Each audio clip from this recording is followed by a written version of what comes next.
ನಮಸ್ತೆ, ಎಲ್ಲರೂ ಹೇಗಿದ್ದೀರಾ? ಎಲ್ಲರೂ ಚೆನ್ನಾಗಿದ್ದೀರಾ ಅನ್ಕೋತೀನಿ.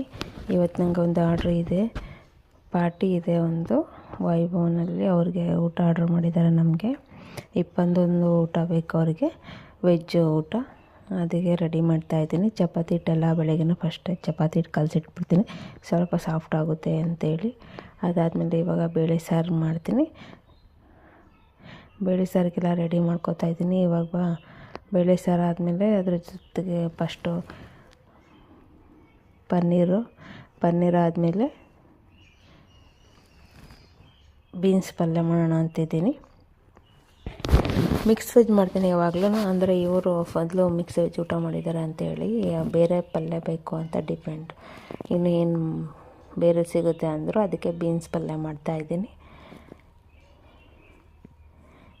ನಾನು ದಾಲ್ಗೆ ಪಾಲಕ್ ಸೊಪ್ಪೆಲ್ಲ ಹಾಕಿ ಮಾಡ್ತೀನಿ, ಸ್ವಲ್ಪ ಟೇಸ್ಟು ಚೆನ್ನಾಗಿರುತ್ತೆ ಅಂಥೇಳಿ. ಅದಾದಮೇಲೆ ಇವಾಗ ಫಸ್ಟು ಪನ್ನೀರು ರೆಡಿ ಮಾಡ್ಕೊತೀನಿ. ಪನ್ನೀರಿಗೆ ಈರುಳ್ಳೆಲ್ಲ ಹುರ್ಕೊಂಡು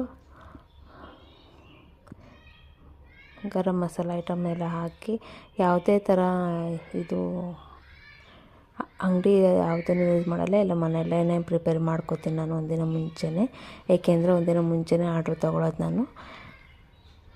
ನನಗೆ ಸಡನ್ನಾಗಿ ಹೇಳಿದರೆ ಎಲ್ಲ ಅಮ್ಮ ಇಷ್ಟೊಂದೆಲ್ಲ ಮಾಡೋದಕ್ಕಾಗಲ್ವಲ್ಲ, ಹಾಗಾಗಿ ನೋಡ್ಬೋದು. ಇವಾಗ ಬೆಳಗ್ಗೆ ಬೇಗನೆ ಎದ್ದಿದ್ದೆ, 5:30ಗೆಲ್ಲ. ಹಾಗಾಗಿ ಬೇಗ ಮಾಡ್ತೀನಿ, ಏಕೆಂದರೆ ಇವರಿಗೆಲ್ಲ 12:30ಗೆ ಊಟ ಕೊಟ್ಬಿಡಬೇಕು. ಅದಕ್ಕೇ ಇವಾಗ ಪನ್ನೀರೆಲ್ಲ ಸ್ವಲ್ಪ ಹುರಿದ್ಬಿಟ್ಟು ಎಣ್ಣೆಲಿ ಫ್ರೈ ಮಾಡಿ ಎತ್ತಿಟ್ಕೋತೀನಿ. ಆವಾಗ ತುಂಬ ಚೆನ್ನಾಗಿರುತ್ತೆ ತಿನ್ನೋದಕ್ಕೆ.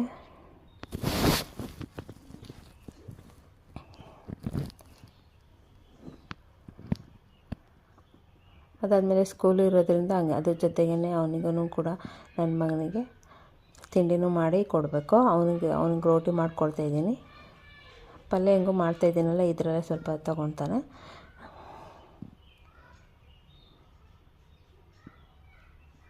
ಈಗ ಶಾಹಿ ಪನ್ನೀರ್ ಎಲ್ಲ ರೆಡಿ ಆಯಿತು. ಲಾಸ್ಟಲ್ಲಿ ಸ್ವಲ್ಪ ಕಸೂರಿ ಮೆಂತ್ಯ ಹಾಕಿ ಇಳಿಸ್ತೀನಿ.